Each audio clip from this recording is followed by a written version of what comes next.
Hello, happiness seekers. Welcome to another episode of End Happiness. I'm your host, the work psychologist, Klaudia, and I'm on this journey to test drive and explore some best happiness hacks from fantastic leading experts around the globe and share what I've learned with you. And today we're speaking about uncertainty and happiness. I'm already cringing around this topic because it is really uncomfortable topic, but yet so important.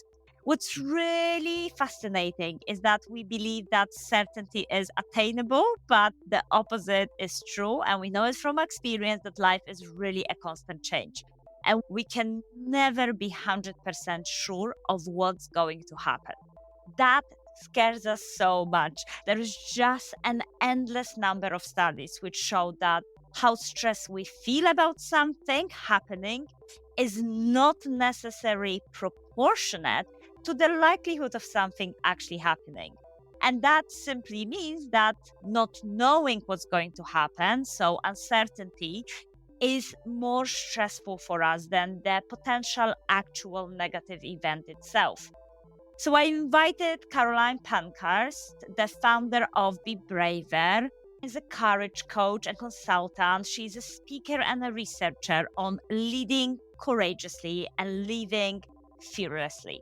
So in this episode, we are specifically discussing with Caroline why being braver is important to our happiness, how being braver can help us to deal with uncertainty. Caroline has a very specific model to talk us through. How can we manage our fear and handle risks more effectively? And how can we make good enough decisions, even they are quite tough ones? So I'm really excited about this episode. If you are a regular listener and would like to access more resources on happiness, remember to sign up to my monthly pod letter. Just visit www.endhappiness.co.uk. You can also follow me on Instagram at endhappinessofficial and check out all the links provided in the episode notes on the podcast platforms to find out more. So welcome again to Uncertainty and Happiness. Hello, Caroline. I am so excited about our conversation today. Welcome to End Happiness. Thank you so much for inviting me on, and I am happy just by nature of the fact that I'm here.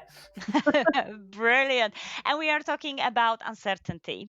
Let's be honest, I'm not sure how much anyone likes uncertainty. We definitely have been wired to really have those different fears and concerns when we don't know what will be happening. And I know that you very much work on changing that mindset of thinking how we can be braver. So, first of all, my first question is why actually being braver is important to our happiness? What can we gain by finding more courage in life?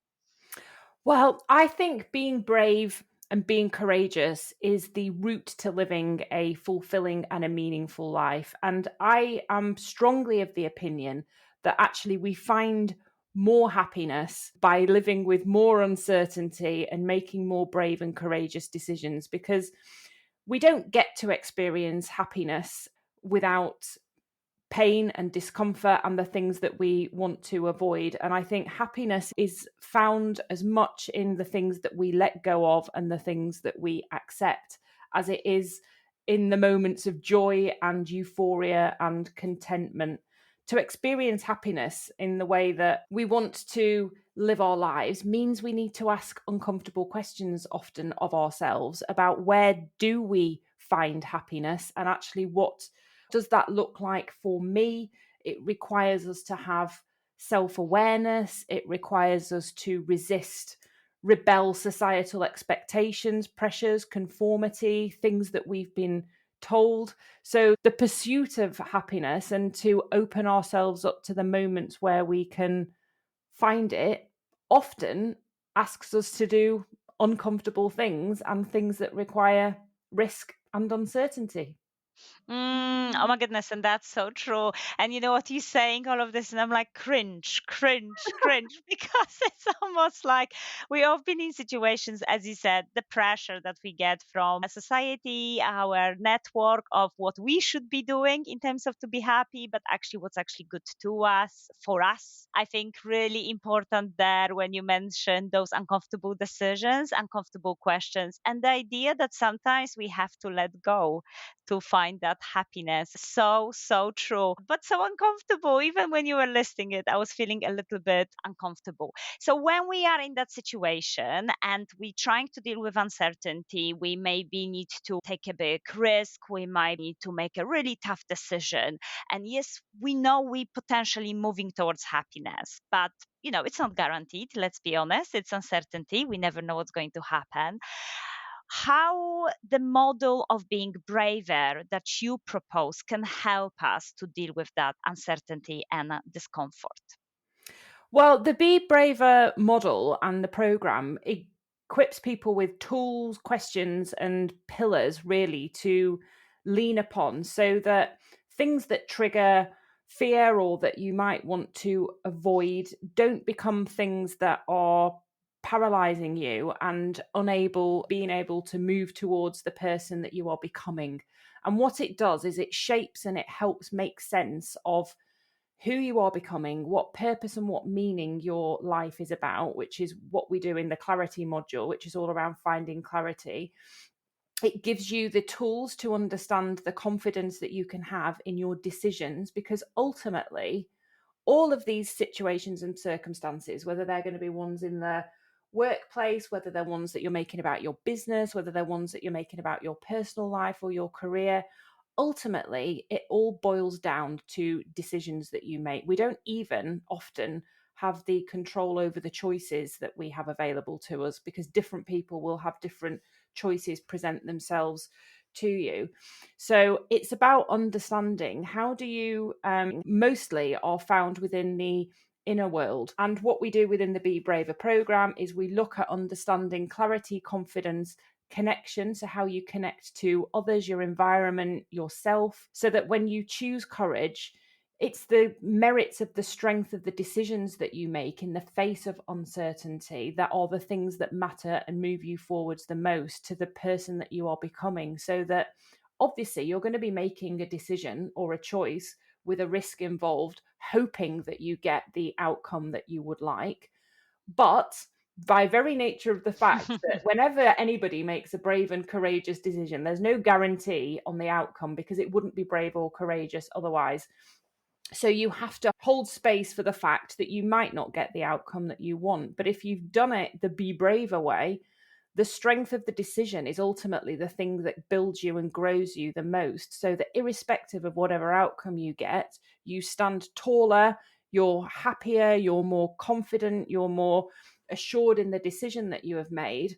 And very often, when we do make these decisions, things that we couldn't even foresee will be on the other side of that decision.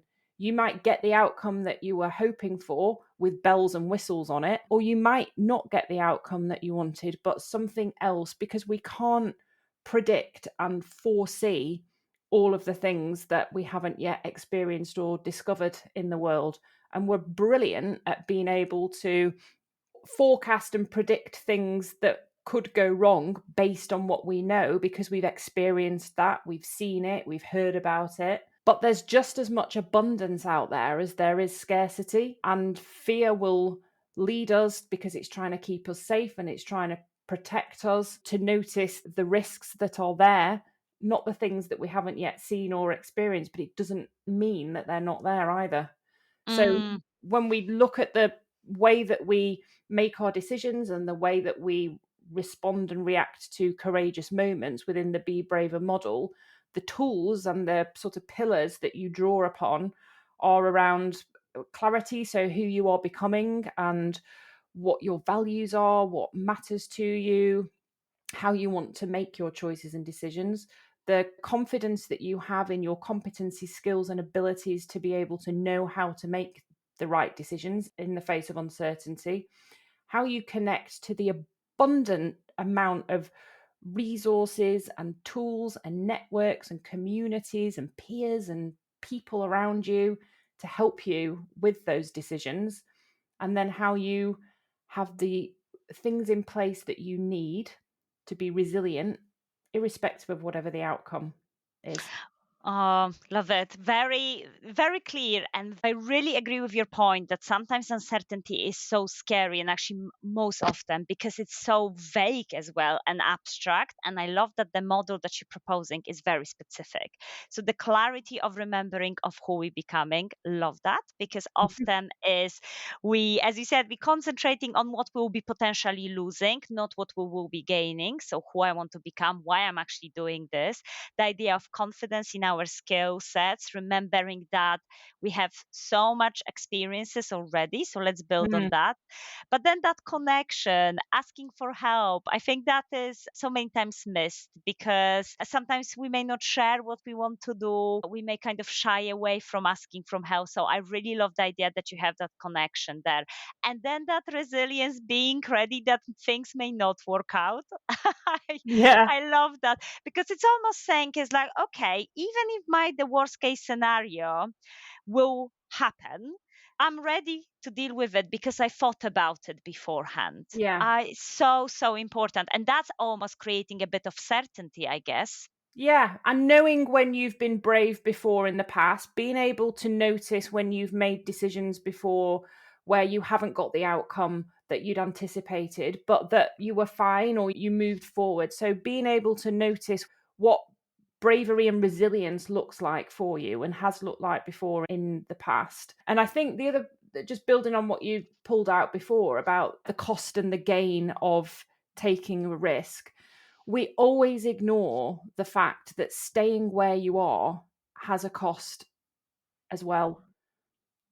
So Hmm. what do you lose of the person that you are becoming or the place that you're wanting to move towards by staying where you are? And actually, the longer, and particularly for people that's avoidant or procrastinating of difficult things, the gap increases between where you want to be and where you are, the longer you avoid making some of those decisions. And in actual fact, courage doesn't always mean moving towards. It can be about letting go and moving away from. But then you have to have acceptance of that decision and be committed to it and allow yourself to feel the pride and the strength and the growth that comes with being a person who is able to make difficult and uncomfortable decisions, because there is something at stake that is meaningful, important, and worth taking risks and costs for in order to move towards that.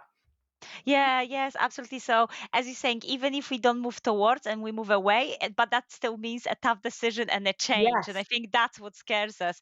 But I love the fact that when we are managing risk, what you just said, I think that's so powerful because I'll be honest, I didn't thought about it in that perspective. That yes, we often think, okay, this is what I will gain, this is what potentially I will lose, but what am I losing? But also potentially gaining if I'm staying in the same place, if I'm Yeah. kind of accepting the status quo, what happens there? And you're thinking about that gap of, okay, this is who I really want to be, this is who I am right now, and I'm not considering the cost I'm paying for being, and really like sometimes, putting up with status quo, right? Yeah. Because it's like, even if it's bad for us, at least we know it. So we kind of on this autopilot in life rather than saying, no, I'm going to change that. Brilliant. Thank you. And now I just would like to ask you a little bit about this generally idea of fear as an emotion. Mhm. So, okay, I've planned all of this. I understand all of this. I'm ready to move on, but I still will have the fear, right? None of those methods are really going to get and remove my fear because that's not how we are wired as human beings.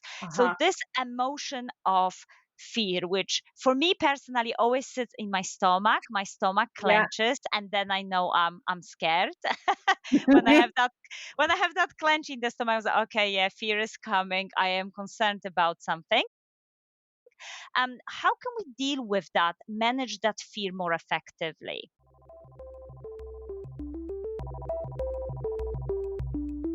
So I call fear a frenemy. It can be like a friend and an enemy. And I think the trick is to befriend it and to recognize that it's almost like an overprotective sibling that's got your best interests at heart, but isn't always up to speed and with the program in terms of the skills, the person that you are today, and what you have to draw upon, and why you've made the decision that you have done.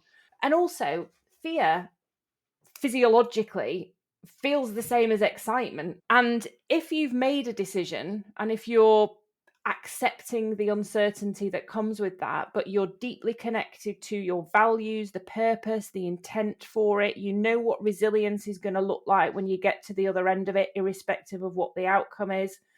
You know, it can be excitement or nerves as much as it can be fear. But it's also about having compassion with it, I think, and sitting with it and understanding it and going, what's this trying to alert me to? What's it trying to keep me safe from?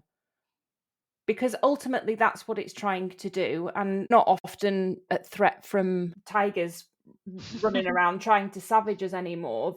Often the threats that we fear are more psychological ones. That said, some fear is a very, very healthy fear, and that's why you have to listen to it, attend to it. If you're a woman going out in the evening in the dark, your fear radar is going to be setting off with good reason and trying to keep you safe there, because there are physical threats out there and there are things that we do genuinely need to be really alert to. But some of the fears and the threats that we perceive, we don't need to attend to them in the way. So I think often it's about giving reassurances to your fear to go, do you know what? I've got this. I know you're trying to keep me safe and you're worried that I might be rejected, or I might feel shame, or I might embarrass myself, or I might not get the outcome that I want. But I'm good with that because these are the things that I have in place. These are the thoughts that I have got. And actually, I'm excited about the decision that I've made now to see what manifests itself. And I'm going to be good with whatever it is. So that adrenaline that you're sending me, I'm going to rechannel that and reframe that and flip it into something good that's going to help me with this next action step, walking Mm. away, whatever it is that I'm doing. Yes, really lovely. I love that you're saying that. Yes, sometimes is it a fear or is it excitement? I'm just trying to think. Probably yes. This idea of clenched stomach. I probably had it also in the most exciting moments of my life, like when I was getting married last year. Yeah. So probably it was more of an excitement rather than the fear. But quite interestingly, kind of recognizing why is it there. And also you mentioned this. I guess moving away from this like perfect outcome, and I think that is so important. And when we make a decision, I guess, how can we make a decision that is a good enough decision? Not the perfect decision, because we don't have all the information. Sometimes, as you said, our choices are limited. But what about the good enough decisions? And how can we be okay with that? Well, good enough decisions, exactly like you've just said there, is about a good decision is the decision itself, isn't it? It's not measured by the outcome, which is often outside of your control. And if we're talking about making decisions in the spaces of risk and uncertainty, there's no such thing as a perfect decision, is there? And if there's a risk and an uncertainty there, there's things that could go one way or the other. So you're never going to be able to Mm. know that you have a decision. Sometimes the decisions we make are a choice between a good one and a good one. Sometimes they're a choice between a bad one and a bad one.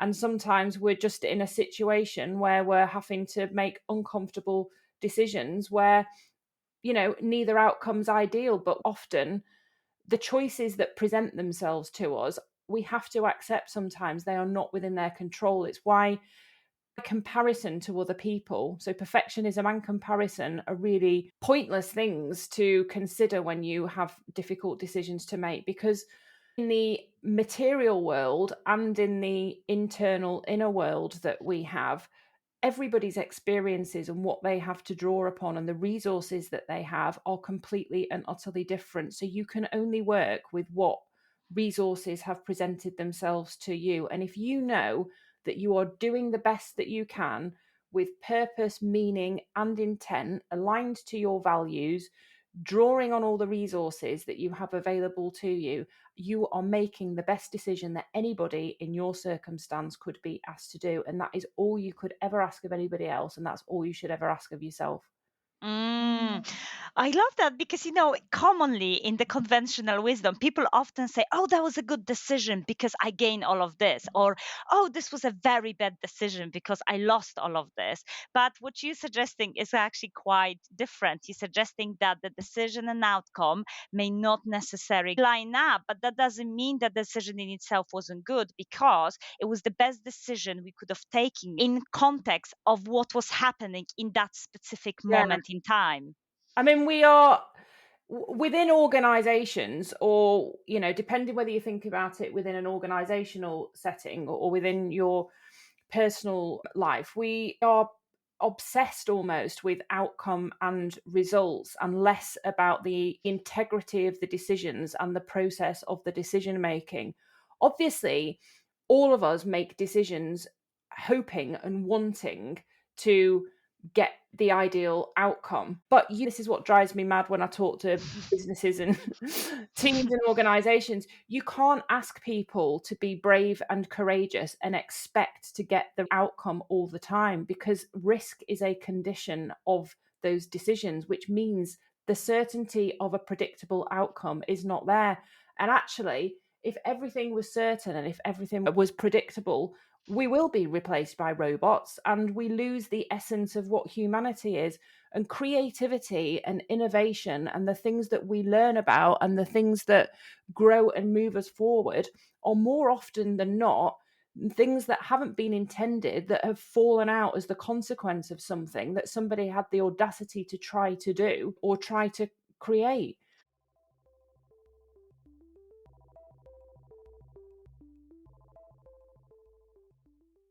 So we diminish ourselves by avoiding doing uncomfortable things and measuring ourselves just on the outcomes and the material things in the world and the measurable things.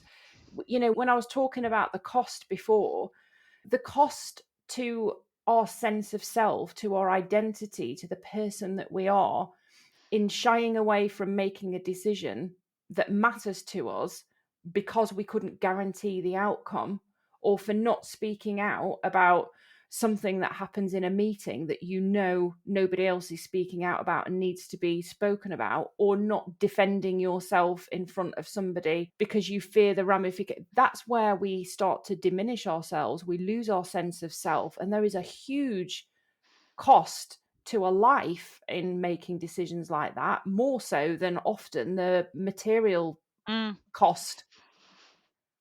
Yes, it's almost like very interesting exploration of why we don't take action.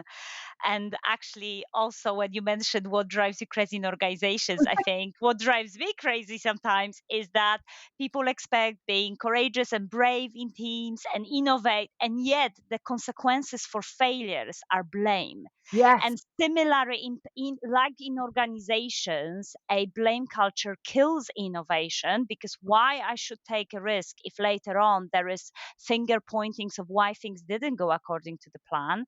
The Yeah. same in our own life. If we take a decision and then we are so harsh on ourselves and we don't show ourselves self-compassion, that we failed or something didn't go according to the plan, then ultimately in the future we're not going to try again, because it was such a painful experience. Yeah, exactly. Which is why, particularly in teams and in organizations, the communication side of it is really clear, so that everybody collectively goes, we are making this decision and it might not pan out and it might fail, or we might not get the results. These are the things that we are going to put in place if that eventuality happens. It doesn't mean that you everybody's going to be jumping up and down and celebrating the fact that you didn't hit your target, or the product didn't work, or the process didn't deliver what it was supposed to do. But it recognizes the fact that you will be, as a team, recognizing, well, what have we learned? What does that say about who we are? How have we moved forward from where we were? Because even if you don't get the outcome that you would wanted, you will have moved forward in some way. And like you say, because if healthy processes aren't in place to deal with failure or rejection or not hitting the outcomes, then that's where you get avoidant behavior, but everybody will feel stronger for having known that they've been prepared to do that and that they've done it. Yes, brilliant. Thank you, Caroline. I mean, this is all so insightful. And we could be talking whole day about this topic. I feel like I have another 25 different questions here. But just my final question, it's as a podcast, I love exploring what makes other people happy. So my question to you as a last question is, what makes you happy?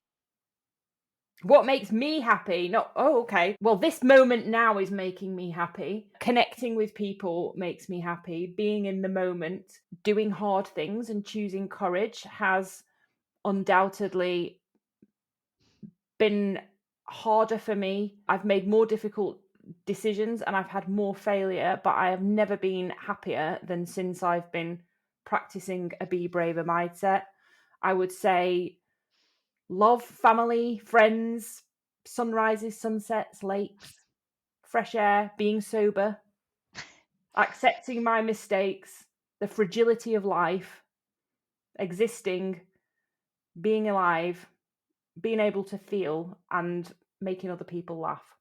Oh, love it. Fantastic. And you did make me laugh several times today. So look at this. You achieved that very, very quickly. Thank you so much again for coming to And Happiness and sharing with our listeners that idea of be braver mindset and dealing with uncertainty. I have learned so much. Definitely going to implement lots of specific aspects into my own decisions that I'm currently making. And thank you again for coming. Thank you so much for having me. Wow, what a great suggestions from Caroline on being and feeling braver. I definitely will be thinking and implementing the 4 pillars that Caroline has mentioned in our conversation. So, as a recap, let's think about the following: one, clarity. Who are you becoming? What is your purpose? Why are you leaping into unknown? What are you trying to achieve? Confidence. What skills, strengths, and resources do you have that can support you in your choices? 3, connections. So, who can help you? What support do you need? And 4, courage. What outcomes are you willing to accept? What is your resilience toolkit? So, we spoke that quite a lot about that with Caroline during the conversation.